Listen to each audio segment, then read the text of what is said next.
La team, la situation est de plus en plus grave. Les nouvelles qui nous parviennent sont très graves et très dangereuses. C'est pourquoi cette vidéo, vous devez la partager massivement. Relayez l'information pour qu'elle puisse arriver dans les oreilles de tout le monde.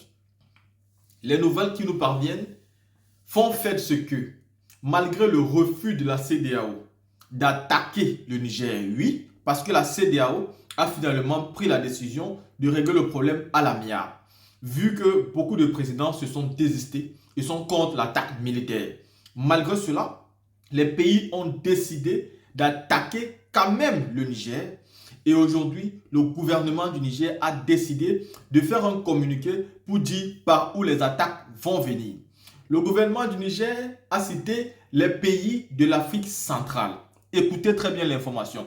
Les pays de l'Afrique centrale. Et pourtant, l'Afrique centrale n'est pas dans la CEDEAO, ce n'est pas l'Afrique de l'Ouest. Que fait donc l'Afrique centrale? Sans avoir précisé de nom, sachez que plusieurs noms nous reviennent déjà. Certaines personnes disent que les deux pays de l'Afrique centrale qui sont en train de recouper les troupes qui vont attaquer le Niger sont le Tchad et le Gabon. Je répète encore, certaines sources font faire de ce que les deux pays qui sont en train de regrouper les troupes qui vont attaquer le Niger sont le Tchad et le Gabon. Oui, reconnaissons une chose. Le Tchad et le Gabon, jusqu'à présent en Afrique centrale, sont les deux pays qui se courent et plient toujours le Chine devant la France. La preuve en est, est-ce que vous les avez vus en Russie? Ces pays-là, vous ne les avez pas vus en Russie. Est-ce que vous les avez vus en Russie? Je pose encore la question, vous ne les avez pas vus en Russie. Aujourd'hui, le gouvernement nigérien, en essayant de donner l'information à l'opinion publique et internationale, veut que cette information parte partout. Il est important de dire que la CEDEAO, qui s'est désistée, le Nigeria qui s'est désisté, le Bénin qui s'est désisté, le Togo qui s'est désisté, il y a certains présidents de la CEDEAO qui ne veulent pas lâcher l'affaire, à l'instar de M. Alassane Dramane Ouattara, qui aujourd'hui, en délivrant un communiqué à la nation ivoirienne pour la fête de l'indépendance, a décidé de parler avec arrogance du peuple nigérien, a décidé de s'adresser au peuple comme si c'était lui c'est-à-dire le président du Niger. Mais je me pose la question, mais monsieur Alassane Dramane Ouattara, si vous ne voulez pas que les jeunes comme nous, que vous pouvez accoucher, que vous pouvez être grand-père, vous manquent le respect, comportez-vous normalement. Parce que nous allons toujours vous manquer le respect quand vous avez des comportements bizarres. Nous savons que vous aimez les coups d'État. Nous savons que pour vous, le coup d'État est l'expression même de la démocratie. Nous savons que vous êtes venu au pouvoir avec le coup d'État et que vous avez tellement peur aujourd'hui que cela vous arrive. Et donc, vous voulez prouver les choses au monde entier et prouver que vous êtes le meilleur serviteur de la France. Mais le peuple et la jeunesse d'aujourd'hui vous demandent de mettre Balader. Car ce n'est pas un problème de la Côte d'Ivoire, c'est un problème des Nigériens. Pourquoi vous insistez? Pourquoi vous persistez? Pourquoi vous envoyez les troupes avec des terroristes, avec des djihadistes au Niger? Ici, ce que vous devez savoir, c'est quoi? Ils ont compris une chose. Ils ont compris que s'ils vont directement attaquer le Niger, on va les détecter, on va savoir c'est tel pays qui nous attaque et le Niger pourra riposter directement sur le pays même. Et donc, ils vont fabriquer des gangs de terroristes en un point fini, des noms inimaginables, les armer jusqu'aux dents et les demander d'attaquer le Niger. Et c'est comme ça que le Niger sera attaqué de toutes parts. Ils veulent donc terroriser le pays. La team, je vais vous mettre ici deux discours. Regardez d'abord le discours du porte-parole du gouvernement du Niger, le nouveau porte-parole. Et regardez le deuxième, la sortie de M. Alassane Dramane Ouattara, qui parle au peuple nigérien comme si c'est lui, Ouattara, qui était le dieu du Niger. Écoutons. Communiqué numéro 22. Malgré la désapprobation des populations nigériennes et celle de la CEDEAO d'une quelconque intervention militaire au Niger, la planification de cette guerre a été effectuée. Un prédéploiement des forces devant participer à cette guerre est entamé dans deux pays de l'Afrique centrale.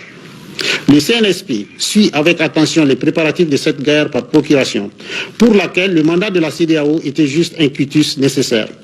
Le CNSP prend à témoin l'opinion nationale et internationale et affirme que tout État à partir duquel une action militaire est dirigée contre le Niger sera considéré comme co-belligérant. Fait à Niamey le 6 août 2023, signé le président. améliorer leurs conditions de vie, renforcer les effectifs et leur formation. Par ailleurs, le Conseil national de sécurité que je préside se réunit régulièrement pour maintenir la veille sécuritaire dans notre pays et dans notre sous-région. Nous condamnons la tentative de coup d'État au Niger, qui constitue une grave menace à la paix et à la sécurité dans la sous-région.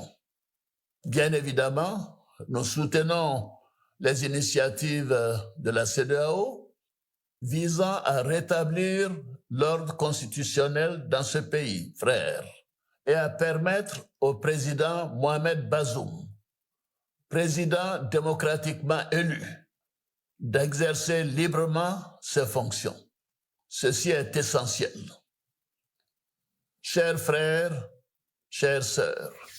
La team, quand vous écoutez ces deux discours, nous disons non. Non à M. Alassane Dramane Ouattara qui n'est pas le dieu de l'Afrique de l'Ouest. Non à M. Alassane Ouattara qui doit s'aligner sur ce que la CEDEAO a décidé. On demande que vous réglez le problème à l'amiable. Pourquoi vous voulez, coûte que coûte, aller dans ce pays tuer les gens?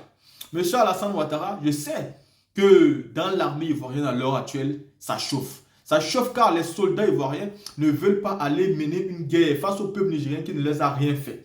Je sais qu'aujourd'hui, l'armée ivoirienne ne veut pas aller bagarrer pour un Bazoum qu'ils ne connaissent même pas. Je sais qu'aujourd'hui, l'armée ivoirienne se pose la question de savoir pourquoi quand les 49 soldats ivoiriens, même état au Mali, M. Alassane Ouattara n'a pas déclaré la guerre. Pourquoi c'est maintenant? Au problème du Niger. Le Niger qui est tellement même loin, c'est là-bas où M. Alassane Ouattara décide de déclarer la guerre. Pour qui Alassane Ouattara se prend pour être aussi, c'est-à-dire, non seulement il est orgueilleux, non seulement il est arrogant, non seulement il est tout ce qu'il dit, c'est-à-dire non seulement il veut mater les Ivoiriens dans leur pays, non seulement ça, il décide aussi de partir maintenant dans d'autres pays et aller imposer la loi. Ce que moi je peux donner comme conseil ici au gouvernement nigérien, si jamais ces pays créent des rébellions pour vous attaquer, pour déstabiliser vos gouvernements, je vous demande vraiment, si cela vous arrive, faites la même chose pour leur pays. Travaillez avec eux sans état d'âme. Ils vous envoient des terroristes pour vous terroriser, pour vous trimballer. N'hésitez pas une seconde, faites la même chose avec eux. Créez des terroristes et envoyez-les ça chez eux. Et je dis ici au gouvernement du Tchad et au gouvernement du Mali, du Gabon. Désolé pas le Mali parce que le Mali n'est pas dans ce genre de conneries. Au gouvernement du Tchad et au gouvernement du Gabon. Si vous vous mettez dans la ligne que la CEDEAO est en train de tracer pour détruire le Niger et l'Afrique, sachez très bien que vous allez entrer de manière définitive dans le collimateur des panafricains. Le combat que nous menons aujourd'hui n'était pas un combat qui visait même l'Afrique centrale. C'était un combat qui était concentré à la CEDEAO. Pourquoi vous voulez entrer dans ce combat en donnant comme abri aux terroristes une position pour mieux attaquer ceux qui sont considérés aujourd'hui comme les héros de l'Afrique? Voilà donc pourquoi, monsieur le président du Tchad, toi qui es venu par coup d'État, est-ce que toi aussi tu dois donner ton pays pour qu'on puisse attaquer un autre? Toi qui es un militaire, qui a porté la tenue militaire, qui avait un papa militaire, ce n'est pas parce que tu as été installé par la France que tu peux te sentir tout permis. Prenons-nous au sérieux. Et monsieur Ali Bongo, toi président du Gabon, qui ne va jamais au sommet Russie-Afrique, parce que tu as peur de rendre les comptes. Vous voyez, c'est ça la différence entre les présidents c'est-à-dire qui gouvernent mal. Mais non seulement ils gouvernent mal, mais ils ont aussi peur. Ils ne montrent aucune envie de changement. La seule chose qu'ils ont envie, c'est de s'éterniser au pouvoir.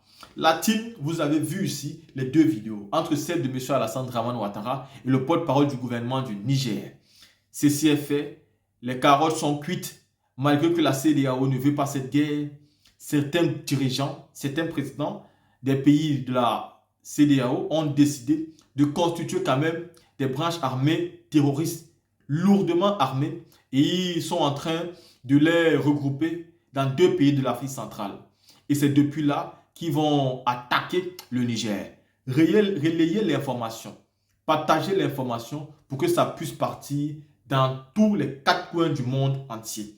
La team, ceci étant dit, je vous laisse maintenant partager massivement la vidéo pour que tout le monde soit informé.